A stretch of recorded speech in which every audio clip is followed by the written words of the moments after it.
Oh, this is really interesting. You see, the media, mainly Oliver Darcy and CNN, have been trying to say, hey, the CHAZ, there's nothing going on. It's a street party. That's what Mayor Jenny says.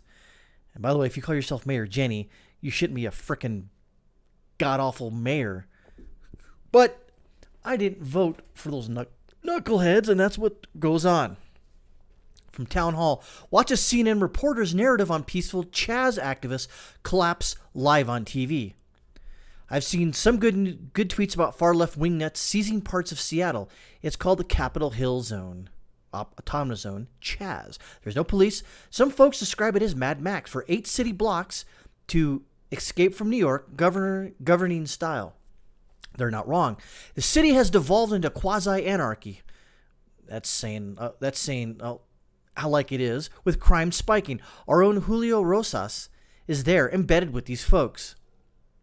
I'm going to play this thing from Fox News from Laura Ingraham, who, by the way, David Chappelle called her was like a bitch or something like that, which is stupid.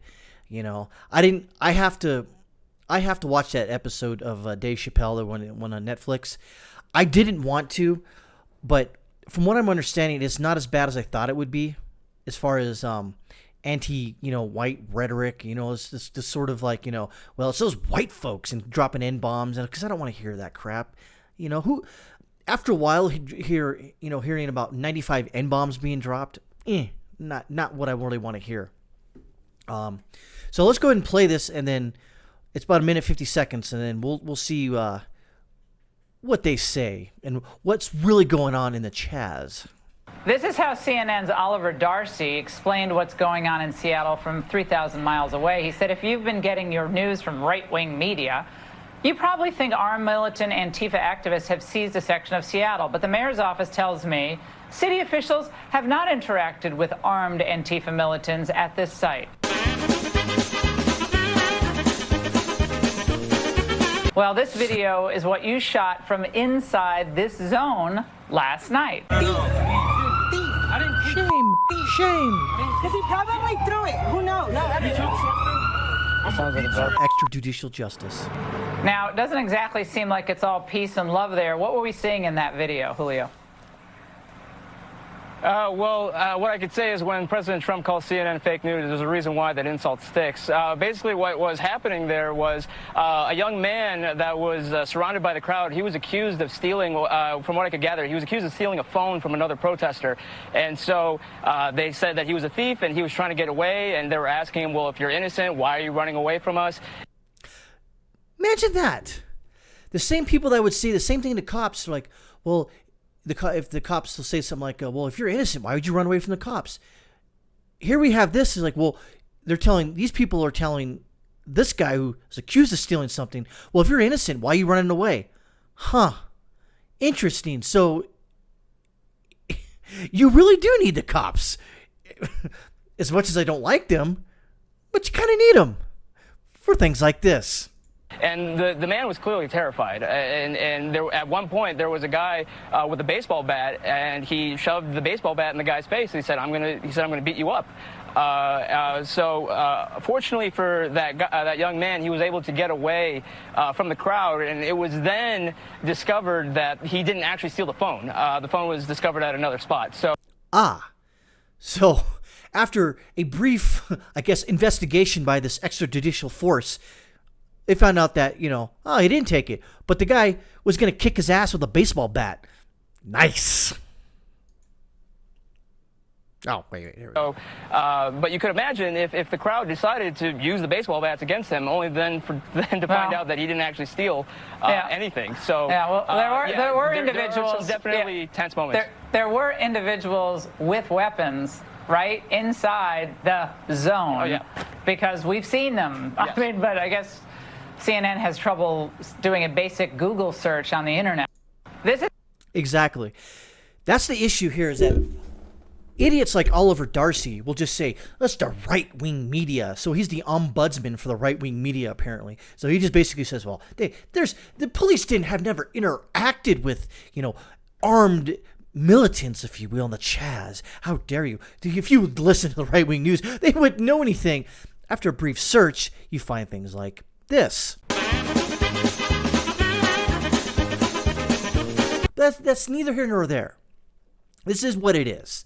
They're trying to push a narrative stating that, hey, the right-wing media, they're stupid. They don't know anything. All you have to do is search and find out for yourself. Or like, yeah, they are saying it. There are people with guns and bats and, laying down the law like the police used to do. But they don't like to... Okay, moving right along. Will there be a return to law and order? Probably not. Governor Jay Inslee, Democrat, doesn't seem willing to confront these people.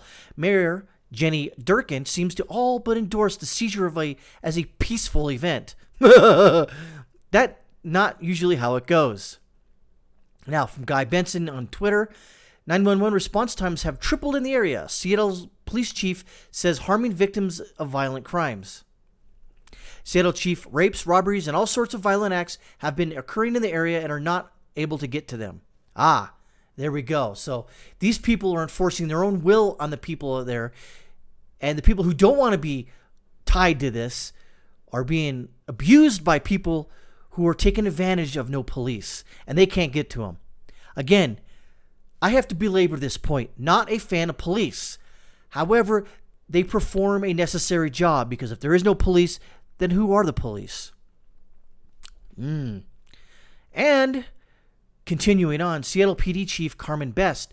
We have heard that there are armed people patrolling the streets near 12th and Pine. We've also heard that these armed people may be demanding money from business owners, which they've been confirmed to have.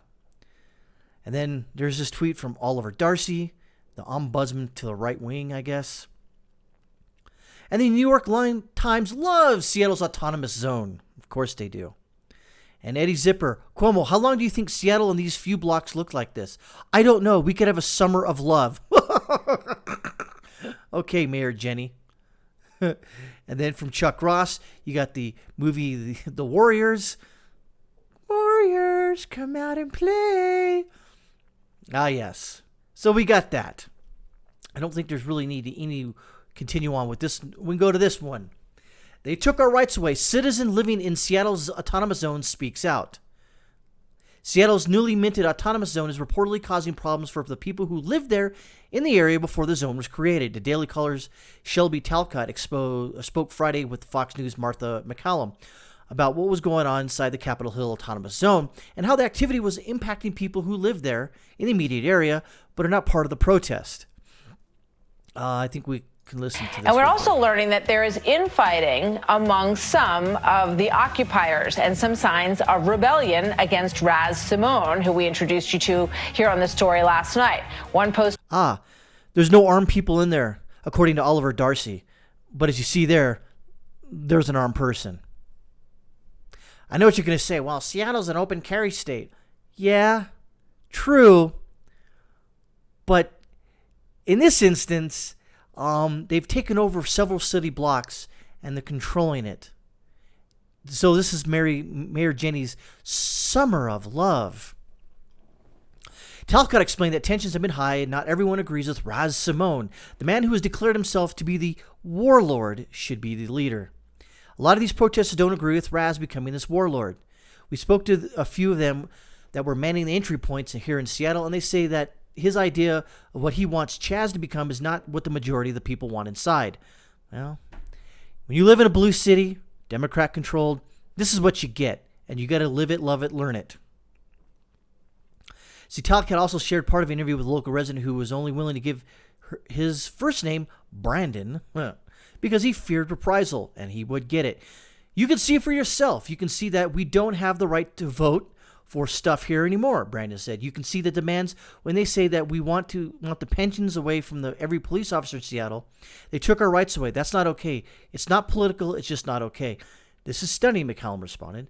That is a citizen in Seattle who obviously doesn't feel safe enough to even have his face revealed to say that he just misses order in his community. Ha!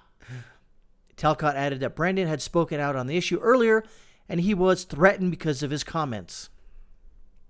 And there you go.